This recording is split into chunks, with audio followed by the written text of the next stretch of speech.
Anh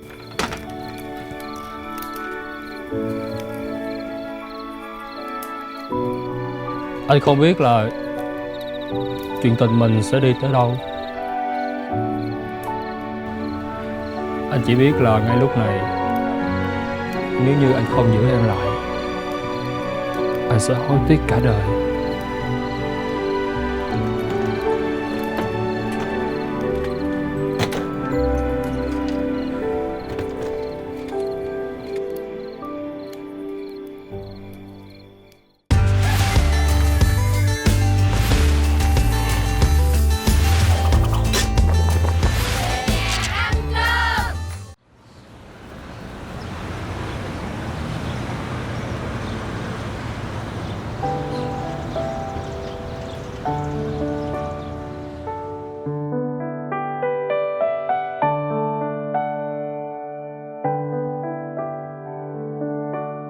Chào mừng quý vị và các bạn đang đến với chương trình Về Nhà Ăn Cơm, được thực hiện dựa trên ý tưởng của Colorman và đội ngũ sáng tạo.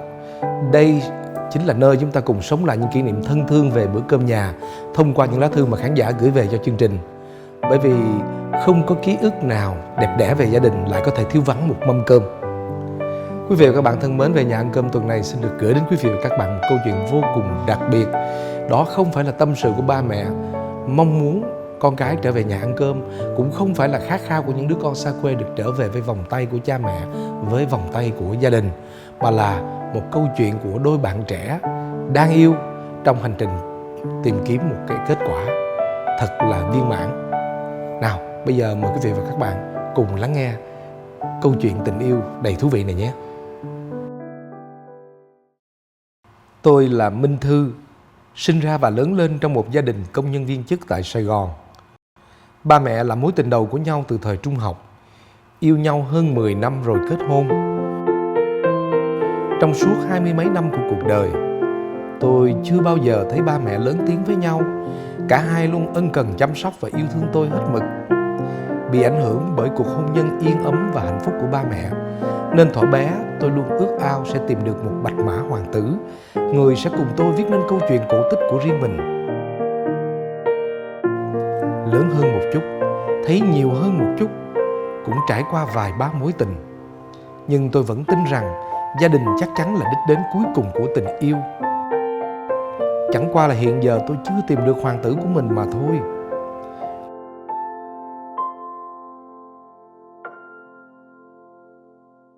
Cho đến một ngày, ba mẹ tôi quyết định ly hôn.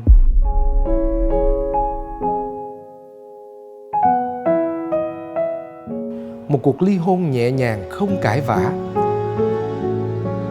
êm thấm y như cái cách mà họ đã yêu thương nhau từng ấy năm trời. Nhưng sự bình lặng đó lại là một cú sốc đối với tôi. Tại sao ba mẹ lại có thể dễ dàng rời bỏ nhau đến như vậy?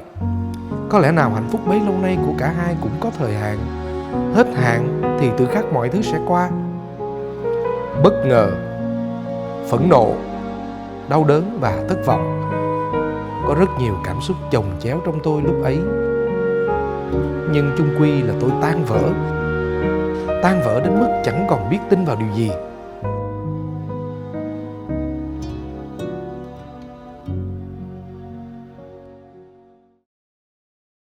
Tôi quyết định tạm rời Sài Gòn, lên Đà Lạt ở vài tháng cho khuây khỏa đầu óc.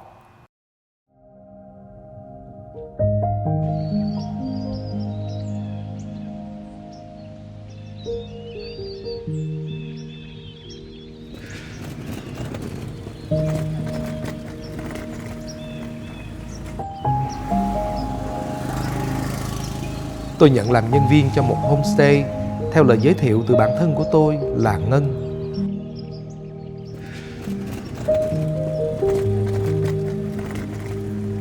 Chủ homestay là một chàng trai tên Thiên, năm nay 28 tuổi, một kiến trúc sư đã từ bỏ một thành phố nhộn nhịp để về với một thành phố Đà Lạt mộng mơ. Anh giỏi nấu ăn, đặc biệt là các món Âu, và món anh thích làm nhất là mứt dâu tây. Ngày đầu tiên tôi đặt chân đến homestay, câu đầu tiên mà anh hỏi tôi đó là: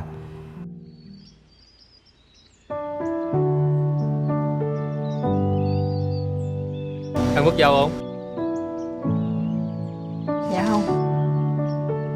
Em là bạn của Ngân hả? Vô nhà nghỉ ngơi đi. Xách cho. Cảm ơn anh. Tôi từ chối vì vốn bản thân không hảo ngọt, và vì lúc ấy tôi cũng không có tâm trạng ăn uống gì. Ngày thứ hai và thứ ba, anh lại tiếp tục hỏi tôi muốn ăn mứt dâu không, và lại nhận về cái lắc đầu từ chối. Không bỏ cuộc, ngày thứ tư, khi tôi vừa cắm xong bình hoa và bắt đầu suy nghĩ miên man, thì một đĩa bánh mì cùng với một hũ mứt dâu xuất hiện trước mặt. Em ăn mứt dâu đi. Món signature ở đây á, anh tự làm á. Nếu mà không ăn sẽ bị hối hận á. Lần này thì tôi chẳng có cơ hội để từ chối, thế nên tôi đành miễn cưỡng ăn thử. Nói miễn cưỡng cho sang, chứ thấy anh mời nhiều lần, tôi cũng đã tò mò muốn thử xem món này có gì đặc biệt. Ăn rồi mới phát hiện mứt dâu anh làm vị vừa ngọt lại vừa hơi chua nhẹ. Đặc biệt trong mứt còn nguyên những miếng dâu to, cắn vào sực sực, chứ không nhuyễn như những loại tôi đã ăn ở Sài Gòn.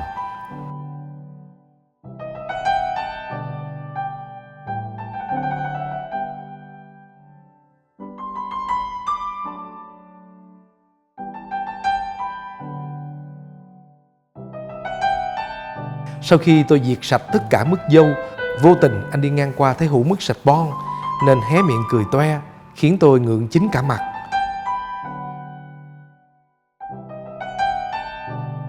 Hôm ấy không biết vì sao mà tâm trạng của tôi tốt hơn hẳn.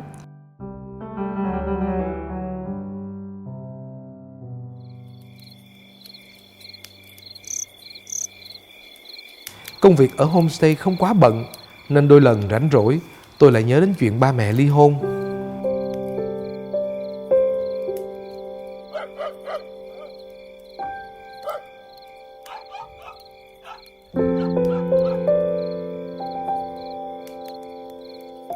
Kỳ lạ là những lúc nước mắt của tôi sắp lăn xuống thì anh lại xuất hiện.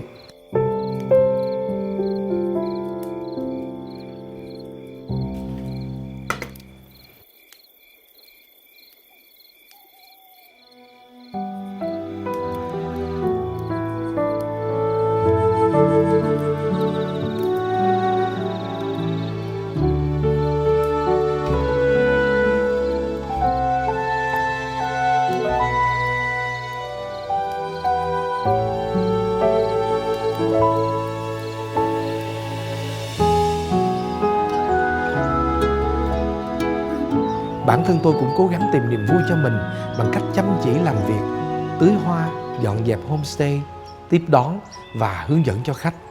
Có việc gì thì làm việc đó. Dần dà tôi cảm thấy ở đây khiến tâm hồn tôi yên bình đến lạ.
Dâu nè anh.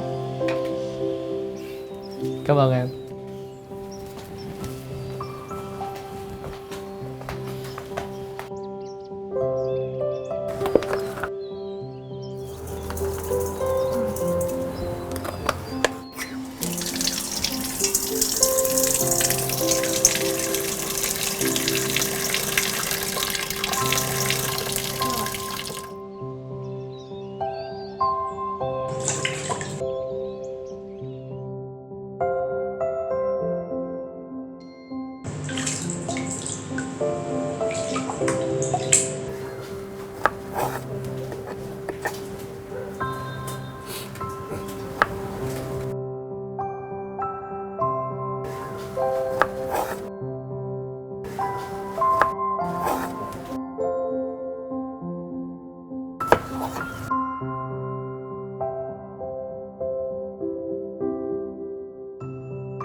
Những lúc vắng khách, anh sẽ ngồi ngắm cảnh cùng tôi. Ban đầu cả hai chẳng nói gì nhiều.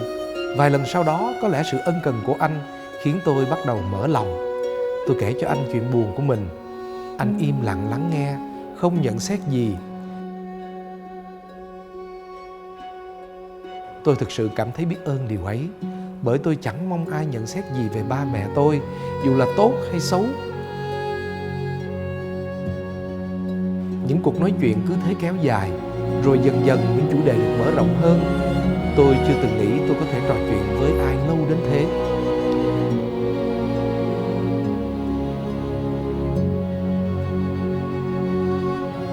Ban đầu tôi nghĩ sự chu đáo của anh là do tôi là bạn của Ngân, nên anh cũng xem tôi như bạn. Nhưng càng về sau, tôi càng cảm thấy anh đối xử với tôi có chút lạ.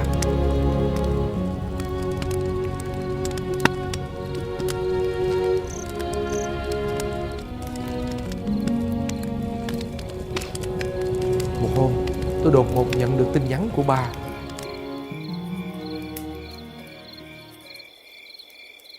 Thông báo rằng ba sắp làm đám cưới.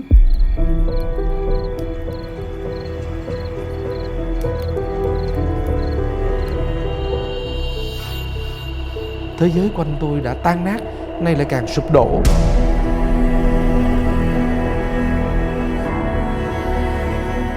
Một lúc sau, anh bất ngờ nắm lấy tay tôi.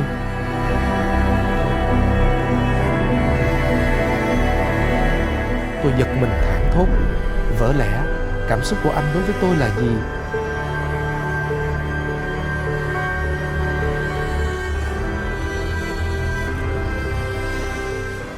Sau đó tôi dọn đồ trở lại Sài Gòn ngay trong đêm.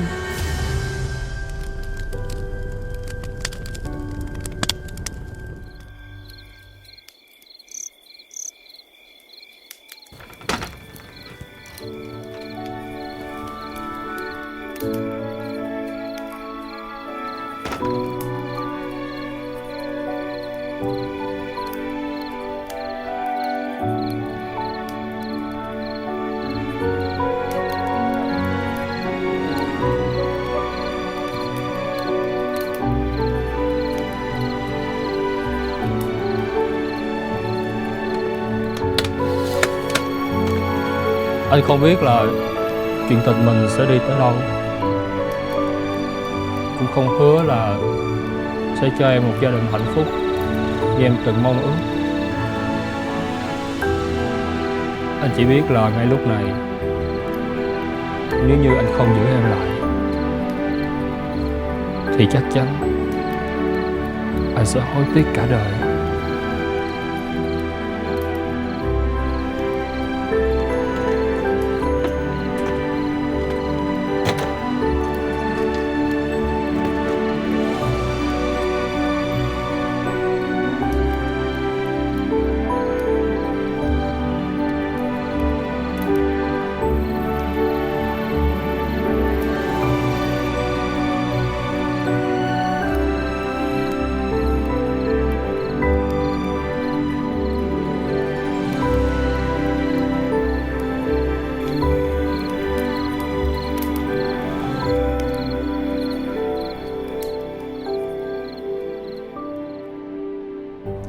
Tôi biết không phải là mình không thích anh.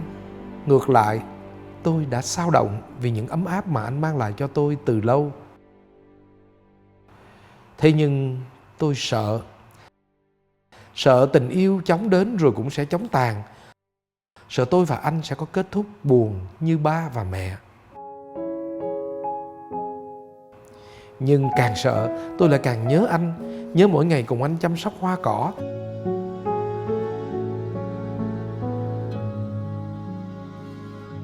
cùng nhau loanh quanh ngắm cảnh Đà Lạt.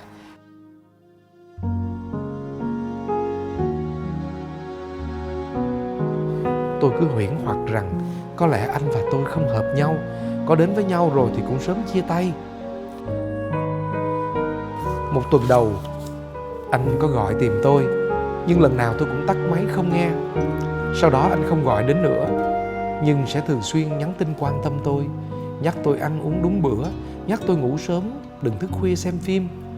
Tôi cố không nghĩ đến anh bằng cách lao đầu vào công cuộc tìm kiếm việc làm, đi cà phê cùng bạn. Dù vậy tôi vẫn không thôi nhớ về anh. Những cảm xúc của tôi không thể che giấu được mẹ.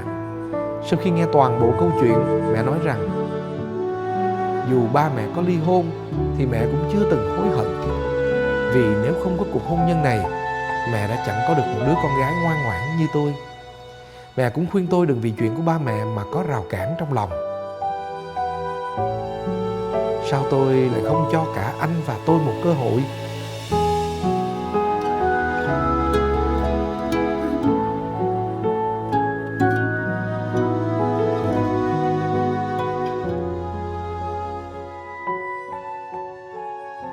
Tôi giật mình nhận ra từ khi nào tôi lại không còn tin vào một gia đình hạnh phúc. Từ khi nào tôi lại mất lòng tin vào tình yêu đến thế. Đúng như mẹ nói, đâu phải mối tình nào cũng giống nhau. Tại sao tôi lại vì chuyện ly hôn của ba mẹ mà tự chôn vùi tình cảm của chính mình?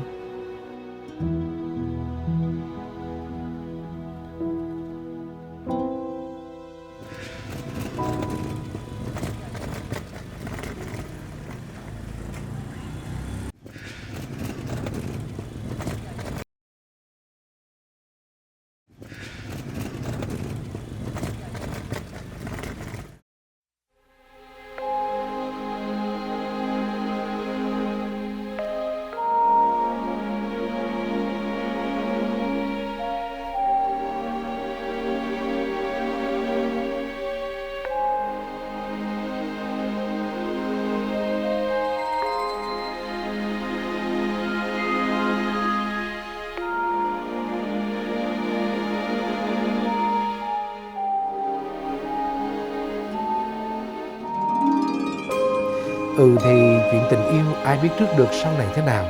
Nhưng thôi, mình cứ sống cho ngày hôm nay trước đã. Có thể chúng ta sẽ không thể đi cùng nhau đến hết cuộc đời, nhưng ít nhất là mình đã có những khoảnh khắc hạnh phúc bên nhau.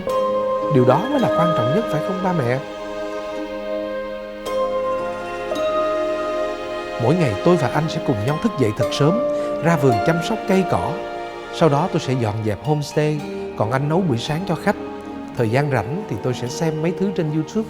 Anh ngồi đối diện và đọc những cuốn sách mà anh thích. Cùng nhau uống trà chiều, ngắm hoàng hôn. Anh sẽ nấu những món ăn ngon cho tôi mỗi ngày và mứt dâu trở thành món ăn quen thuộc của cả hai. Tôi và anh sẽ cùng nhau đi hái những trái dâu mọng nước. Trong lúc anh làm mứt thì tôi sẽ vui vẻ dọn dẹp homestay. Chờ anh làm xong thì cùng nhau thưởng thức những miếng mứt dâu ăn cùng bánh mì ngon lành. Thật may vì tôi và anh chẳng bỏ lỡ nhau.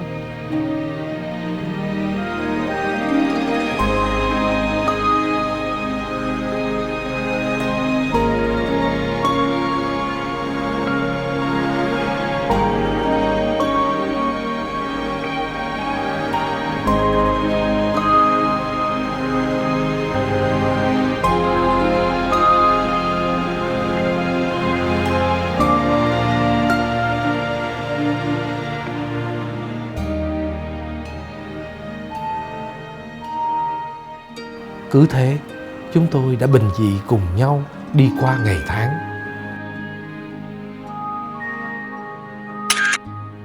Hôm nay, tôi và anh kỷ niệm 3 năm ngày cưới.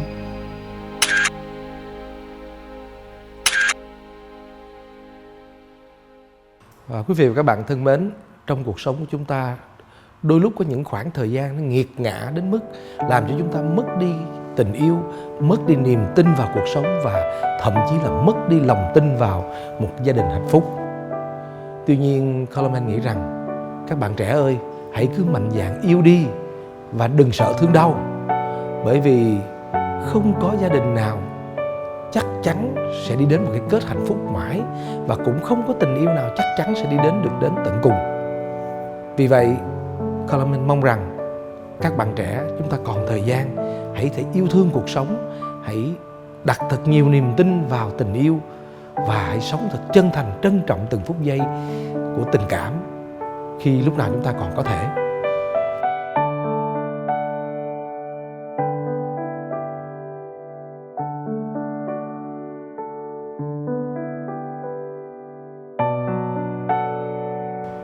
Bao lâu rồi bạn chưa về nhà ăn cơm? Bữa ăn gia đình mà bạn nhớ nhất là gì? Hãy cùng kết nối với chúng tôi bằng cách chia sẻ câu chuyện của các bạn theo địa chỉ bên dưới màn hình. Còn bây giờ thì Coleman xin chào tạm biệt và hẹn gặp lại.